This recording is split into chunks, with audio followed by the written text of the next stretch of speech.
पक्ष्यानं खाल्लं आहे. काही त्यात आपोआप पडतात नाही आहे. आणि नाही तर मग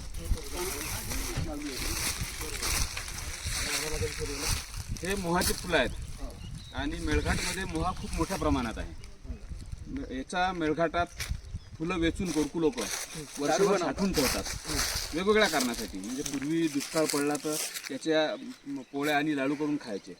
आता हे वाढून मेळघाटातली जी शुद्ध दारू आहे ती काढण्यासाठी याचा उपयोग केला जातो. आणि मेळघाटात जो अस्वलीचा मॅन ॲनिमल कॉन्फ्लिक्ट होतो, अस्वलीचे हल्ले होतात, ते साधारणतः मोहाच्या झाडाखाली होतात. कारण ही रात्रभर फळं पडतात आणि फळं पडल्यानंतर अस्वल ही फळं खायला येते.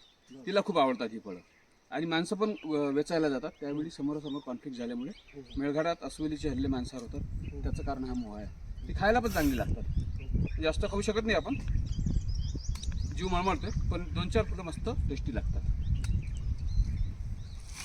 आहे चांगले.